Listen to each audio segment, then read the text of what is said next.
Bonjour à tous, aujourd'hui pour cette nouvelle revue gaming, je vais vous présenter le portable 17 pouces de la gamme Republic of Gamer, le G752.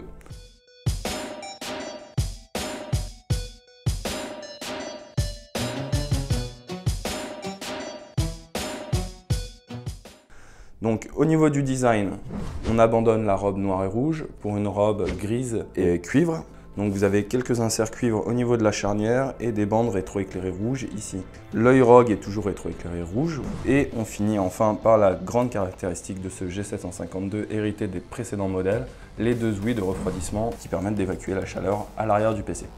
Sur la partie inférieure du G752, vous allez retrouver une vitre teintée ici qui va vous permettre de voir l'intérieur du PC et notamment les deux ventilateurs, et ainsi vérifier leur encrassement. Et enfin, vous avez la trappe ici d'accès rapide aux composants. Vous avez juste un loquet ici avec une vis, vous tirez la trappe.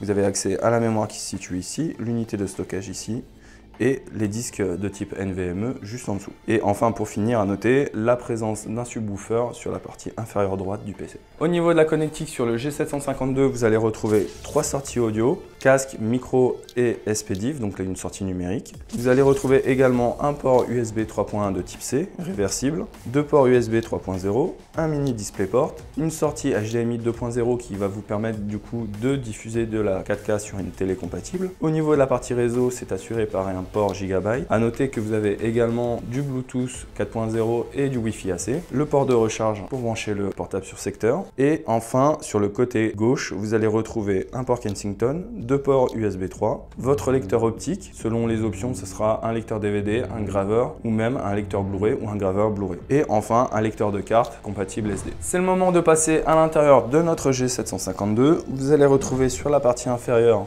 un large touchpad ici, un repose-paume de matière caoutchouteuse qui ne prend pas les traces de doigts, un clavier rétroéclairé rouge équipé d'une fonction d'anti-ghosting, c'est-à-dire que quand vous pressez simultanément des touches, toutes les touches vont être prises en compte. Vous avez des touches fléchées qui sont légèrement décalées en dessous le clavier et les touches ZQSD également qui sont marquées de rouge sur la tranche. 5 touches ici de macro, une touche de streaming et enfin la touche ROG qui va vous permettre d'ouvrir le Gaming Center et de configurer votre PC. Pour finir, l'intérieur est accompagné d'une dalle Full HD IPS mat et également équipé de la technologie G-Sync de chez Nvidia. Au niveau des caractéristiques, le G752 embarque un processeur Intel Skylake Core i7 6700HQ ou bien le 6820HK qui a la particularité d'être overclockable.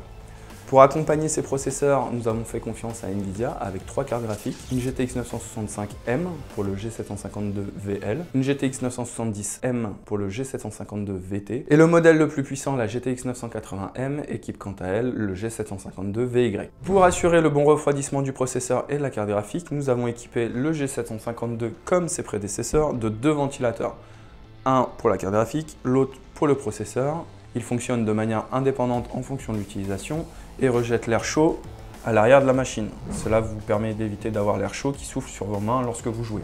A noter que le G752VY est le premier PC portable équipé d'une chambre à vapeur. Vous le reconnaîtrez grâce à ces ailettes rouges situées sur l'arrière du PC. Comment fonctionne cette chambre à vapeur? Je vais essayer de vous l'expliquer de manière relativement simple. Elle est située sur le processeur et la carte graphique. Elle contient un liquide spécifique qui, sous l'effet de la chaleur, va passer à l'état gazeux. Le gaz va remonter au niveau des radiateurs pour être refroidi. Une fois refroidi, il va passer à l'état liquide. Le liquide redescend dans la chambre à vapeur et cela forme un circuit perpétuel. Il n'y a aucune intervention à faire, cela fonctionne sans entretien. Plateforme Intel Skylake oblige, le G752 embarque de la mémoire de type DDR4 cadencée à 2133 MHz.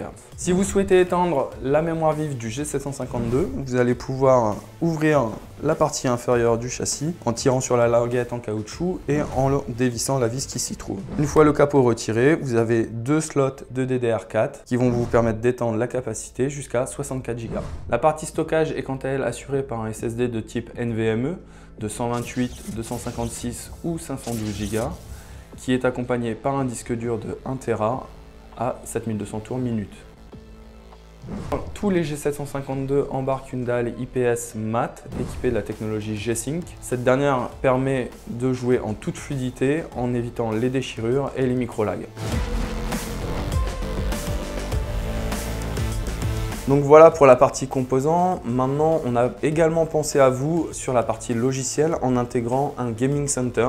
Donc c'est le nom de l'application. Elle va vous permettre de régler aux petits oignons votre G750. Donc pour accéder au Gaming Center, vous avez différentes possibilités. De base, votre G752 a un logo sur le bureau. Donc il est présent ici en haut sur notre PC à gauche. Et vous pouvez également appuyer sur la touche ROG que je vous ai présentée en début de vidéo. Une fois que vous avez cliqué dessus, donc vous avez la présentation du Gaming Center avec sur la partie supérieure gauche toutes les infos de votre PC, l'espace de stockage, votre processeur, la mémoire disponible, la mémoire vive disponible. Sur la droite, tous les profils avec bien entendu la possibilité de les personnaliser. Sur la partie inférieure gauche, vous allez retrouver toutes les informations liées au monitoring de votre PC, c'est-à-dire la température du processeur, la température de la carte graphique, la vitesse de la mémoire. Donc tout est présent ici sur cette partie gauche. Et enfin, sur la partie inférieure droite, vous allez avoir tous les logiciels qui vous permettent de régler votre PC, c'est-à-dire le rétroéclairage, activer, désactiver les touches Windows, le réglage de la partie réseau, le réglage du streaming, le réglage des macros, les profils d'écran et enfin le rétroéclairage du PC en lui-même, ainsi que l'éclairage derrière au niveau du châssis. Pour personnaliser vos profils, il suffit de cliquer sur le bouton paramètres qui se situe ici. Vous allez pouvoir inscrire le nom du profil, par exemple League of Legends. Vous allez pouvoir sélectionner également l'exé de League of Legends, donc là il n'est pas installé mais vous auriez pu sélectionner l'exé. Comme ça, lorsque vous lancez le jeu, le profil LOL va se lancer. Ici, vous avez la colorimétrie de l'écran. Vous pouvez sélectionner une colorimétrie ou en faire une manuelle. Ici, ROG Macro Key va vous permettre de sélectionner un profil au niveau des touches de macro. Donc, si vous avez créé un profil, vous pouvez le sélectionner. Sur la droite, vous avez le bouton qui permet de libérer de la mémoire. Quand il est sélectionné, qu'il est sur On, au lancement du profil, cela libère la mémoire. Vous pouvez faire de même avec la haute zone. C'est en fait l'éclairage du clavier. Vous allez pouvoir éclairer que la partie gauche du clavier au niveau du ZQSD et faire de même pour la touche Windows, la désactiver et désactiver le pavé tactile. Une fois que vous avez terminé, vous sauvegardez et votre profil est ainsi créé et vous pouvez le sélectionner. Pour personnaliser les touches macro, il y a le logiciel ROG Macro Key, donc on le lance ici sur le Gaming Center et vous avez 3 possibilités pour chaque touche. C'est-à-dire que vous allez pouvoir enregistrer une combinaison de touches avec le macro, c'est ce que je vais faire là. Vous allez pouvoir sélectionner un délai entre chaque pression ou le faire directement et il va enregistrer le délai que vous mettez pour presser chaque touche. Donc on appuie sur le bouton enregistrer et je vais faire une combinaison de touches assez simple, A, Z, E, R, voilà. Et donc chaque instruction est affichée, le moment de la pression, le moment du relâchement et ainsi de suite pour chaque touche. Donc c'est bon, on arrête et on applique, voilà. Donc à chaque fois que j'appuierai sur la touche M1, ça fera l'enchaînement de touches AZERTY. Autre possibilité, sur la touche M2, on va faire ouvrir une application. On va ouvrir l'application paramètres, elle est déjà sélectionnée. On fait appliquer et à chaque fois que j'appuie sur la touche M2, j'ouvre les paramètres du PC. Et enfin, dernière possibilité sur la touche M3, ouvrir un site internet. On va sélectionner Republic of Gamers, on applique. Et à chaque fois que j'appuie sur la touche M3, j'ouvre le navigateur avec directement la page ROG. Au niveau de l'éclairage du PC, vous allez pouvoir jouer sur 2 choses. Le clavier, le rétroéclairage du clavier. Vous allez pouvoir désactiver le rétroéclairage en faisant avec la touche fonction plus F3, baisser l'intensité jusqu'à complètement l'éteindre. Et vous allez pouvoir le rallumer en faisant fonction F4. Vous avez 3 intensités lumineuses. Ensuite, vous avez la possibilité de ne rétroéclairer que les touches qui se situent sur la gauche du clavier autour de ZQSD en activant la haute zone, c'est-à-dire que votre clavier est déjà rétroéclairé et là vous appuyez sur On et vous activez uniquement la partie gauche du clavier. Et enfin vous allez pouvoir aussi jouer sur les lumières qui se situent à l'arrière du PC au niveau de l'écran, du logo et du refroidissement, et cet item s'appelle la light bar. Vous allez pouvoir en faisant off désactiver les lumières extérieures du PC. Pour améliorer votre expérience de jeu, nous avons également inclus Sonic Studio qui est un logiciel qui vous permet de régler toute la partie sonore. Ce que je vous conseille de faire dans un premier temps, c'est de le mettre en français et de suivre le tutoriel. Là, je vais zapper le tutoriel et vous parler directement des différentes options. Dans un premier onglet, donc Sonic Studio, vous allez pouvoir régler la virtualisation, l'amplification des basses et la réverbération, la clarté de la voix. Et vous avez également un égaliseur intelligent. Sur la deuxième partie Perfect Voice, c'est tout ce qui concerne votre voix sur les enregistrements. Donc, vous avez la possibilité de stabiliser le volume, d'avoir un antiparasite ou un réducteur de bruit, c'est-à-dire si vous avez un bruit de ventilateur derrière vous, le G752 va réduire automatiquement ce bruit. Et dernière fonction, Casting Enhancer, qui vous permet, quand vous streamez vos parties online, d'avoir l'amélioration de l'enregistrement au niveau de votre voix, mais également des sons in-game. Voici pour Sonic Studio, je vous laisse découvrir le logiciel sur votre G752. Voilà pour cette revue gaming sur le portable G752 de la Republic of Gamers.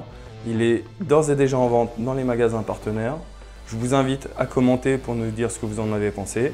Et on se retrouve sur nos réseaux sociaux, Twitter et Facebook. À très bientôt.